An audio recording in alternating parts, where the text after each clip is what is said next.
What's going on? I'm glad that my messages is really impacting folks. We've all been through it, and we're talking about how are you honoring your needs unapologetically. And this is something that a lot of people go through, if not all. I know I've been through it. And I just want to finish everything I said because I only gave y'all a snippet. So let me go ahead and finish in here. We talking about unapologetically honoring your needs, right? And it's not being arrogant, but it's reverence. And what I mean by that is respect for yourself. Honoring your needs unapologetically means making a declaration, right? And a decree, a declaration, a decree, drawing a line in the sand, making it law. You know how you got anybody ever got their own place or they got their first car? You're like, yo, no eating up in here. No shoes up in here. No this, that, and the third over here, right? That's what it means to honor your needs unapologetically. I am making it law from this point on, right? And the law is this: I matter. That's the law. I matter, right? I matter over everyone else. And I know that can sound a little edgy when you got other people that you're responsible for. But if you empty, how can you pour? Come on, somebody. So it's not about rejecting others. And it's about not rejecting yourself. That's what it's actually about. It's not about rejecting others. It's about not rejecting yourself.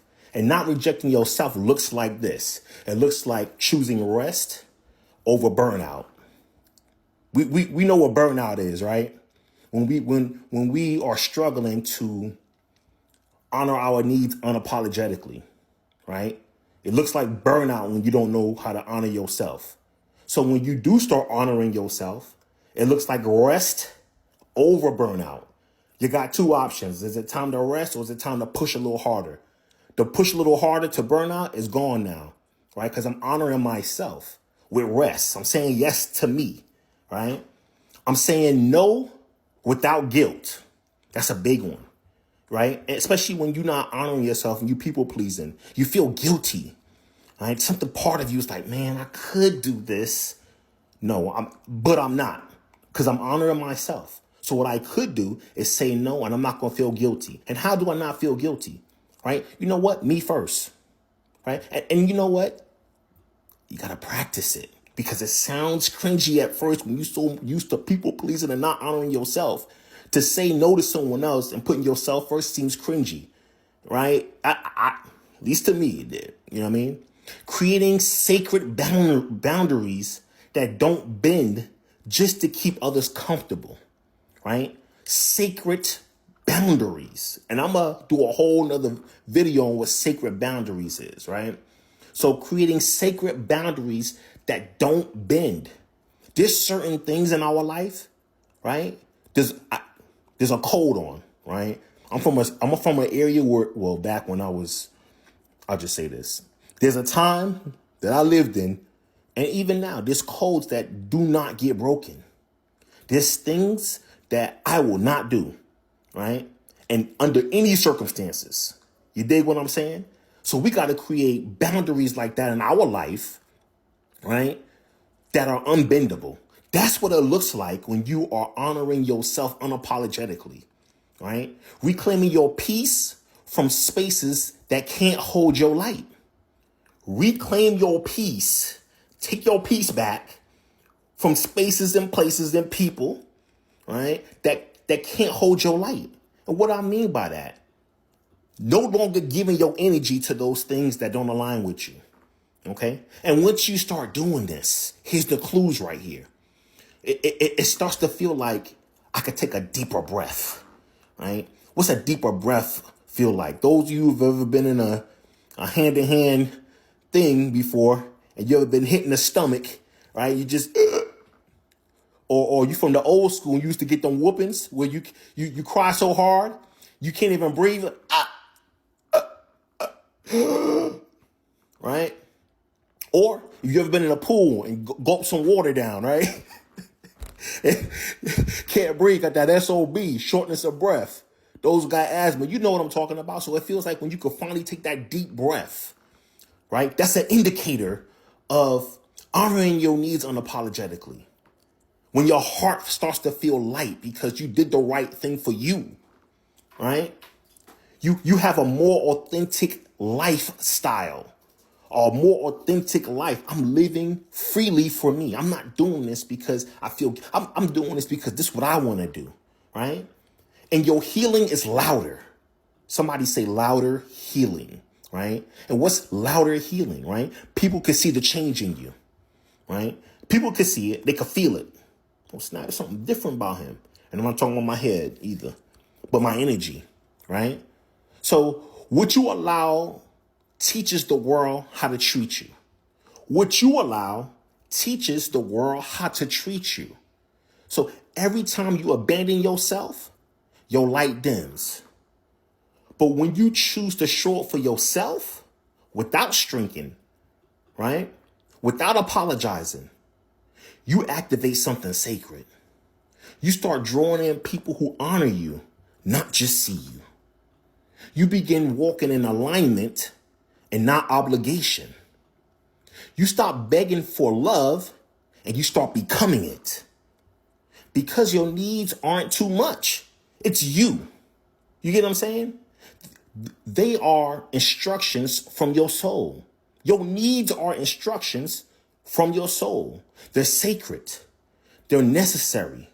And they're non-negotiable. Somebody say non-negotiable. You don't need permission to be healed and be well and to feel good, right? You don't need nobody permission. You don't need approval to protect your peace. That was a bar right there. You don't need approval to protect your peace. You don't need applause to live in your wholeness, right? Everybody don't got to know what you're doing, how you moving. I don't need an applause and good job. My good job is my peace. Somebody say that in the comments. My good job is my peace. What you do need is courage. Courage. Courage. And you know what? Courage is a whole nother path and a whole nother conversation. Courage is a one step at a time thing. But the main thing about courage is just taking the step. You know, taking the inch, moving forward, standing in your truth to prioritize your well-being, your wellness, to trust that choosing yourself is not selfish, but it's sacred. So, you know, I always leave y'all with questions, you know, self-reflection questions that I ask myself too. Shoot, I ain't gonna lie. I'll be asking myself these same things like, dang, let me do a soul check. You know what I mean? Let me check myself. What would you change if you honored your needs with the same devotion you give to others? What would you change if you honored your needs with the same devotion with others that you give to others? Matter of fact, let me slightly push that question a little bit further.